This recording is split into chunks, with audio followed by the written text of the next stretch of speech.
YCP మాజీ మంత్రి కీలక నేత బాలినేని శ్రీనివాసరెడ్డి అయితే మాత్రం కొన్ని కీలక వ్యాఖ్యలు చేశారు. పార్టీపై అలాగే పార్టీ అధినేతపై కూడా ఆయన కొంచెం అసహనం వ్యక్తం చేసినట్లు తెలుస్తుంది. అంటే ఎన్నికల్లో ఘోర ఓటమి చెందిన తర్వాత పార్టీ కానీ లేకపోతే అధినాయకత్వం కానీ నన్ను పట్టించుకోలేదు, మరోపక్క సమాచారం కూడా ఇవ్వలేదని చెప్పేసి బాలినేని శ్రీనివాసరెడ్డి అయితే మాత్రం ఆవేదన వ్యక్తం చేయడం జరిగింది.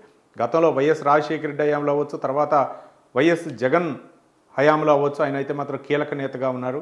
ఈ నేపథ్యంలోనే ఆయన అయితే మాత్రం ఈ యొక్క వైసీపీ తీర్పు అయితే మాత్రం తీవ్రమైనటువంటి ఆరోపణ చేశారు. పార్టీ నన్ను పట్టించుకోవటం లేదు, అలాగే పార్టీకి సంబంధించినటువంటి విషయాల్లో కూడా ఎన్నికలు అయిపోయిన తర్వాత నుంచి కూడా నాకు సంప్రదింపులు లేవు, అధిష్టానం నుంచి ఎలాంటి సమాచారం కూడా ఉండలేదని చెప్పేసి ఆవేదన వ్యక్తం చేయడం జరిగింది. మరోపక్క ఈవీఎంలపై ఆయన న్యాయస్థానాన్ని ఆశ్రయించారు.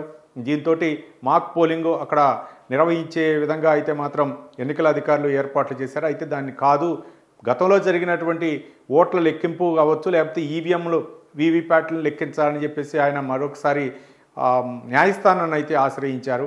కాబట్టి ఈ విషయంలో కూడా పార్టీ సహకారం లేదు నాకు, నేను ఈవీఎంలపై ఎన్నికల కమిషన్పై పోరాడుతుంటే గత ఎన్నికల్లో ఎలాంటి అవకతవకలు జరిగాయి, దాదాపు నేను 30,000 ఓట్ల మెజార్టీతో గెలుస్తామని అనుకున్నాము, అంత కాకపోయినా కొంత మెజార్టీ తగ్గినా సరే నేను విజయం సాధించాల్సింది, నేను విన్ అవ్వాల్సింది నియోజకవర్గంలో, అట్లాంటిది 30,000 ఓట్ల మెజార్టీతోటి నేను ఓడిపోవటమే నాకు ఇప్పుడు బాధ కలిగిస్తుంది అని చెప్పేసి ఆయన మాత్రం ఆవేదన వ్యక్తం జరిగింది.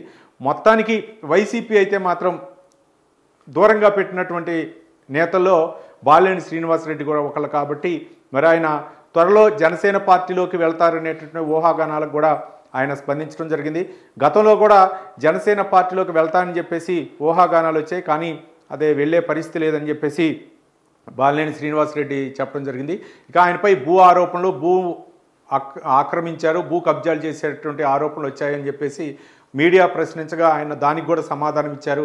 నేను ఇప్పుడున్నటువంటి ప్రస్తుత ప్రభుత్వం నా మీద సిఐడి విచారణ జరిపించి నిజాలు నిగ్గుదేల్చాలని చెప్పారు.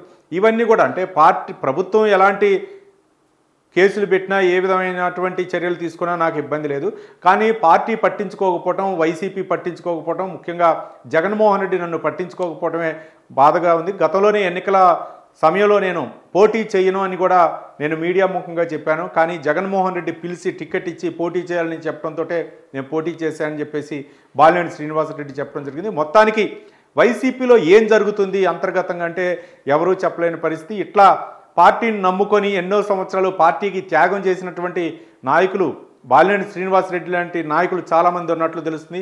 మరి ఆయన ఆవేదన, మరి తర్వాత ఏ పార్టీలోకి వెళ్తారనేది ఆయన వెల్లడిస్తారు. ఇట్లాంటి అసంతృప్తి నేతలు అయితే మాత్రం చాలామంది ఉన్నారు. కాబట్టి త్వరలో వైసీపీ భవితవ్యం ఏంటనేది త్వరలో తేలనుంది.